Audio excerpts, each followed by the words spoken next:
Salut les devins, c'est Saikyo. Nous venons d'avoir une assez grosse news concernant l'arc Moro du manga Dragon Ball Super, et nous avons également des révélations slash spoilers d'une certaine manière de où est Freezer, de quel est le rôle de Freezer, ce que fait Freezer pendant l'arc Moro.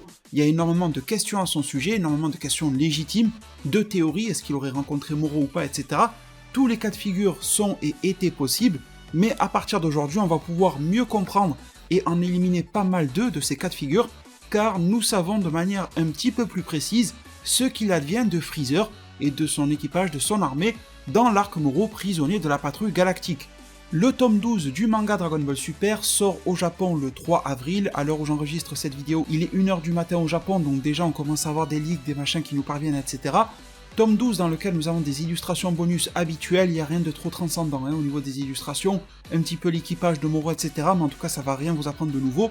Ce qui va nous apprendre quelque chose de nouveau, ce sont 2 pages bonus de manga par Toyotarou et Akira Toriyama dans le tome 12. Donc elles sont exclusives au tome 12, la version papier du livre, la version physique. Ces pages-là, vous les voyez désormais sous vos yeux. Je remercie DBS Hype pour nous les avoir retransmises et je remercie le site dragonballsuper-france.fr pour nous les avoir traduites. Tous les liens seront en description. Déjà par les visuels, nous nous rendons compte que nous sommes donc dans le vaisseau de Freezer, que nous sommes quelque part dans l'univers, la galaxie de l'univers 7, et nous voyons beaucoup de visages familiers, justement, donc Freezer en forme finale bien sûr. Nous voyons Berry Blue et Kikono, ça nous rappelle directement le film DBS Broly, et nous voyons les 2 sbires de Freezer, les mêmes qui étaient venus chercher les Dragon Ball sur la Terre dans le film DBS Broly, qui rappliquent et qui viennent annoncer quelque chose à Freezer. On voit ensuite que des regards un petit peu vicieux se font entre Berry Blue et Freezer. Que peut-il bien se tramer là-dedans? Grâce à DBS France, comme je vous l'ai dit, nous avons la traduction qui nous dit qu'au même moment, quelque part loin dans l'univers, on dirait Star Wars, dans le vaisseau de Freezer, 2 soldats, ceux qui ont été envoyés sur Terre dans le film DBS Broly pour chercher les Dragon Ball, accourent dans la pièce où se trouve Freezer, Berry Blue et Kikono, s'écriant que des prisonniers s'étant évadés de la prison galactique étaient actuellement en train de se défouler sur la planète sur laquelle ils devaient se rendre. Freezer se rappelle alors qu'il a entendu dire que la prison galactique était un endroit où étaient enfermés d'affreux prisonniers.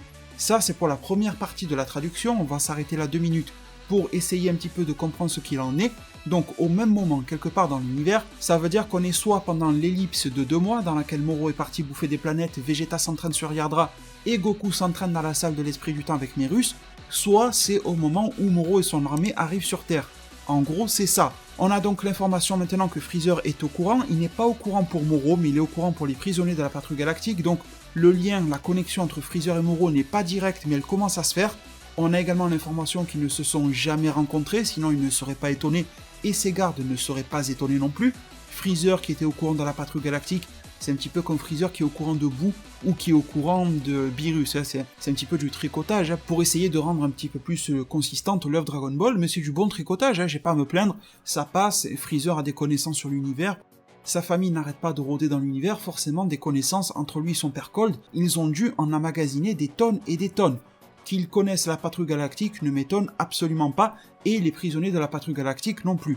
Pas un par un au cas par cas, mais le fait qu'ils existent ne m'étonne pas du tout venant de Freezer. Ce qui est intéressant dans ce paragraphe-là, c'est que les deux sbires là, qui cherchaient les DB dans le film Broly, ils viennent dire à Freezer qu'il y a des gars de la prison galactique, donc des gars de Moro en quelque sorte, qui sont en train de se défouler sur la planète sur laquelle ils devaient se rendre. Ils devaient se rendre, c'est l'équipage de Freezer. Donc là, ça nous met dans 2 cas de figure. Soit l'information fait référence à la Terre, parce que le gang de Moro sont en train de se défouler sur Terre, contre Yamcha, etc. L'autre cas de figure, c'est que les sbires de Freezer font référence à une toute autre planète, comme celle de Pui-Pui, enfin il y en a plein d'autres dans la galaxie, dans l'univers, et que ça n'est pas du tout la Terre, et en gros, les plans de Moro et de Freezer étaient en train de corroborer, c'est-à-dire que l'équipage de Moro, les prisonniers de la patrouille galactique, sont allés tout droit vers une planète pour la dévaliser et que Moro puisse en aspirer toute l'énergie, et que Freezer, dans sa liste des planètes à piller, à génocider et autres, avait prévu cette même planète. Après tout, c'est tout à fait logique, et les théories qu'on avait tous, aussi bien vous qui m'écoutez que moi-même, eh bien justement on faisait convergence dans le fait que Freezer et Moro devaient eux aussi converger vers des planètes communes. À un moment ou à un autre, c'était un petit peu forcé qu'ils se rencontrent. Bon, la rencontre a failli avoir lieu, mais elle n'aura pas lieu, comme vous allez le voir par la suite. Mais en tout cas, je me pose réellement la question de quelle planète parlons-nous? Une planète tout à fait lambda, peu importe, un petit peu OSEF, ou parlons-nous de la Terre? J'ai demandé à la traductrice de DBS France qui m'a répondu sur Twitter en me disant « Non, je ne pense pas qu'il parle de la Terre ». mais vous voyez qu'elle est un petit peu dans l'hésitation. Donc c'est elle-même qui a traduit, elle a de parfaites connaissances en japonais, etc. Aucun doute là-dessus, mais elle-même par rapport au contexte, aux formulations, etc., me dit qu'elle pense que ce n'est pas de la Terre dont on parle, mais peut-être que oui. Après, j'ai envie de vous dire, les devins, si vraiment Toyotaru parlait de la Terre, il aurait mis le mot Terre, je pense. Je pense que ces sbires auraient dit la planète Terre sur laquelle on doit retourner se fait attaquer, ils sont en train de se défouler, mais ils l'ont pas dit. Donc s'ils l'ont pas dit, on est probablement, comme le dit la traductrice de ce texte-là, on est probablement sur le cas d'une autre planète que la Terre, mais gardez en option que pourquoi pas Freezer avait prévu d'y retourner, ça pourrait être intéressant. En tout cas, Freezer a des plans, Freezer n'est pas totalement laissé de côté. En tout cas, à la suite de ça, Freezer prend une décision, il dit que quoi qu'il en soit, il vaut mieux éviter des batailles inutiles, et propose donc d'y aller plus tard. Il rajoute qu'il n'y a rien d'avantageux à s'impliquer avec des criminels.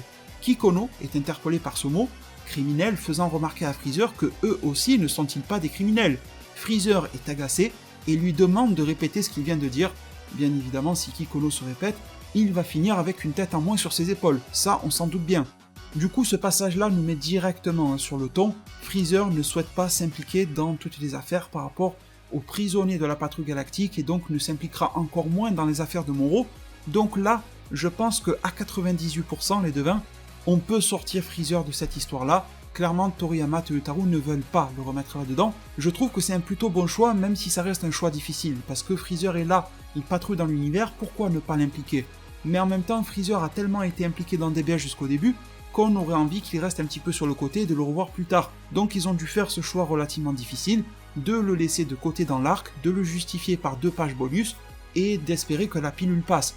Je ne sais pas si la pilule passe pour vous ou pas, mais en tout cas, personnellement, je comprends pourquoi est-ce qu'on veut nous faire passer la pilule, parce qu'avec Freezer, ils se sont un petit peu bloqués scénaristiquement eux-mêmes, soit on l'utilise trop, soit on l'utilise pas, mais on comprend pas vraiment pourquoi on l'utilise pas, c'est le paradoxe Freezer dans Dragon Ball Super.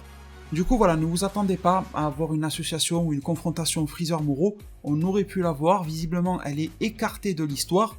Est-ce que la justification scénaristique de Freezer est correcte et juste ou non? J'ai envie de vous dire qu'elle est très light, elle est très légère, franchement. Là on est sur du fromage allégé pour pas trop grossir, vous voyez ce que je veux dire? Parce que là, dire qu'il n'a pas trop envie de se mêler, c'est vrai qu'on a connu un Freezer un petit peu plus taquin, un petit peu plus défiant, etc., qui aurait pu se mêler, ou qui aurait pu ne pas se mêler directement, mais faire un regard vicieux, et espérer pouvoir manipuler cette situation-là. Mais en même temps, Freezer n'est pas au courant que Moro est impliqué, Freezer n'est pas au courant que Goku et Vegeta sont impliqués.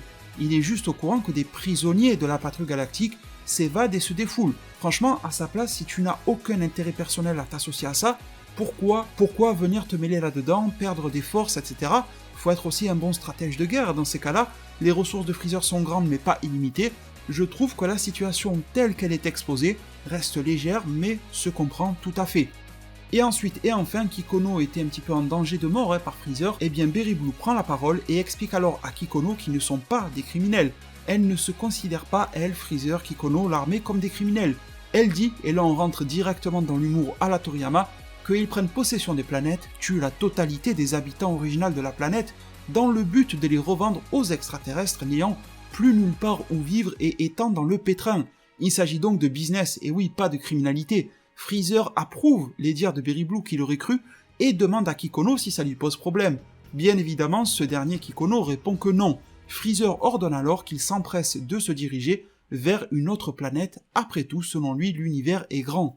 Donc pour moi les devins, la fin se passe de commentaires, l'humour se suffit à lui-même, je pense que vous avez compris quelle est l'histoire.